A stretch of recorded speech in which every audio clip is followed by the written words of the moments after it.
Casinos. Before money can be hidden, moved, or made to look legitimate, it has to enter the financial system. This first step is called placement, and it's where illegal money is most exposed. A classic placement route involves casinos. Cash is used to buy chips. Very little gambling actually happens, and the chips are later cashed out. The money re-emerges labeled as winnings. What started as unexplained cash now has a story attached to it, even if that story is thin. All of these methods share something important. They look simple, almost boring, but they are also the most dangerous part of laundering. This is where criminals are closest to the original crime. This is where large amounts of cash attract attention. This is where banks, casinos, and businesses are legally required to notice patterns and ask questions. A mistake at this stage can end everything before it even begins. But if this stage is so dangerous, why does anyone risk it at all? Well, crime produces money that cannot be used as long as it stays outside the system. Most serious crimes generate cash or fast money. Some activities create value quickly, but that value is trapped. Money only becomes powerful when it can move. Once placement succeeds, the danger shifts. The money is no longer outside the system knocking on the door. It is inside, moving quietly among millions of normal transactions. And once the money is inside, the problem changes. Now the goal is no longer entry. The goal is distance. We start layering then. Shell companies. One common layering tool is shell companies. These are empty or inactive companies that exist mostly on paper. Money is moved through them as payments for consulting, services, salaries, or expenses that are difficult to verify. On the surface, the transactions look legitimate. In reality, they are simply money moving from one pocket to another under a new name: trade-based money laundering. Another major method is trade-based money laundering, often called TBML. This works by manipulating trade documents rather than moving obvious cash. Sometimes low-value goods are shipped at high prices. Sometimes nothing meaningful is shipped at all. The trade creates a legal excuse for money to move across borders while hiding the true value being transferred. Offshore accounts and tax havens. Then there are offshore accounts and tax havens. These rely on jurisdictions with strict secrecy laws and limited information sharing.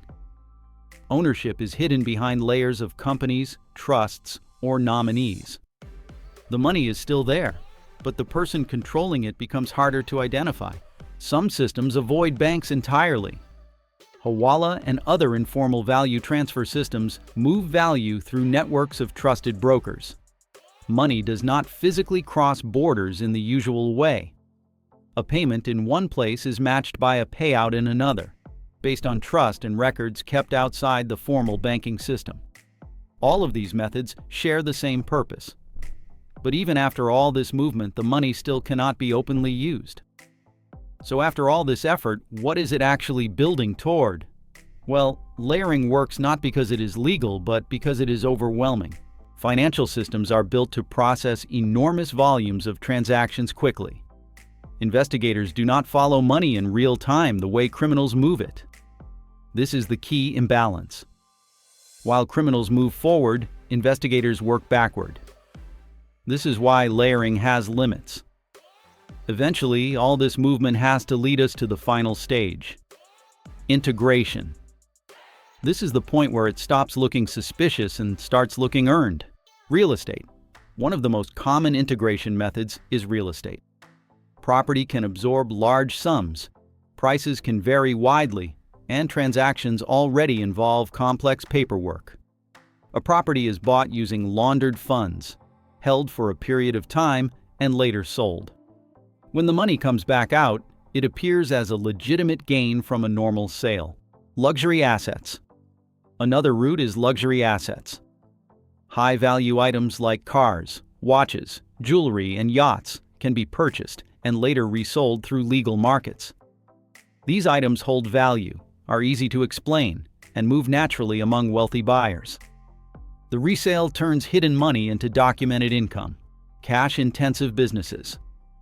Then we have these for businesses where large amounts of cash are normal: restaurants, bars, salons, car washes. Illegal cash is quietly mixed with real customer payments and reported as business revenue. Because the business already deals in cash, the numbers don't immediately look unusual. The illegal money blends into daily operations and slowly becomes part of legitimate income. Art and antiques offer even more flexibility. Pricing is subjective, private sales are common, and transparency is often limited. A piece can be bought at one price and sold at a much higher one without immediately raising alarms. The value exists largely on paper, which makes it difficult to challenge. Some schemes rely on fake loans or investments. Money is moved through shell companies or controlled entities and recorded as a loan. That loan is later repaid, complete with interest. On paper, the money looks like the return from a legitimate financial arrangement, not the result of crime. At this stage, the money blends in. It sits in the same accounts as normal income. It moves through the same markets. It can be spent, invested, or transferred without standing out. It feels safe. But this is not the end of the story. 'Cause if integration works so well, what changed in the modern world? Technology did not replace money laundering. It sped it up. Modern and digital methods follow the same structure as older ones, but they compress time, increase volume, and reduce friction. Cryptocurrency. One example is cryptocurrency laundering. Funds move through multiple wallets, are split into smaller amounts, and pass through mixing services designed to blur transaction links. Some systems focus on privacy by default, limiting what is visible on public records. The goal is not to erase the trail, but to make it harder to follow in real time. NFTs introduced another variation. Digital assets can be bought and sold between controlled accounts at inflated prices. Because value is subjective and markets are volatile, large price swings do not automatically look suspicious. A transaction creates a public record of a sale, even if the buyer and seller are effectively the same person. Online gambling platforms mirror older casino methods. Funds are deposited, very little betting occurs, and withdrawals are labeled as winnings. The platform provides a built-in explanation for why money entered and exited, often across borders. Mobile wallets and fintech apps. Then we have mobile wallets and fintech apps. Speed and convenience are their biggest features. Money can move quickly between accounts, across platforms, and sometimes across countries. Fragmentation matters here. Dozens of small movements across different services are harder to see as one connected flow. What matters is this: technology changes the tools, not the structure. But if all these methods exist and none of them erase the trail completely, what actually stops them? If this is starting to connect, stay with me. The picture becomes clearer from here. Digital systems feel invisible because they move fast. But speed leaves records. Every digital transaction creates data. Automation makes this clearer, not harder. When systems repeat the same actions at scale, they create structure. Similar transfer sizes, repeated routes, timing patterns, and shared endpoints stand out over time. What looks chaotic in the moment often becomes predictable when examined later. Digital trails can actually be stronger than cash trails. Cash disappears once it changes hands. Digital movements persist. They can be stored, copied, and re-examined years later as tools improve and information is shared. And despite the records, the patterns, and the technology, these methods keep being used. Not every laundering method fits neatly into placement, layering, or integration. Some techniques exist to fill gaps or support larger schemes. They are rarely used on their own, but they make other methods more effective. One example is payroll fraud. Fake employees or inflated salaries allow money to move through a legitimate payroll system. On paper, it looks like routine payments for work performed. In reality, the company may not even have those employees, and the money flows to the people controlling the scheme. Charity abuse. Another route is charity abuse. Nonprofits and NGOs already accept donations, often across borders. Criminals exploit this by channeling illegal money as donations or creating fake charities. The money gains legitimacy because giving to charity is socially expected and regulated less strictly than business transactions. Loan-back schemes. Then there are loan-back schemes. Here, money is loaned from a foreign entity and later repaid, sometimes with interest. On paper, this is perfectly normal. But in practice, the money was already controlled by the borrower.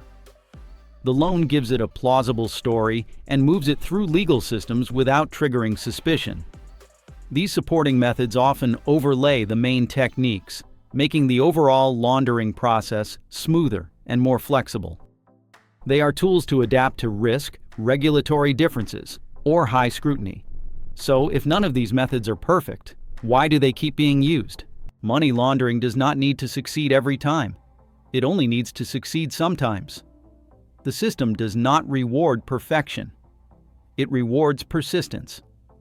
And once money completes the cycle, placed, layered, and integrated, it no longer looks special. It sits in normal accounts. That is how money with a bad past keeps entering normal life. But what do you think? Let us know in the comments below. If you want another clear breakdown, watch our video on all the economics theory ranked from best to worst right here.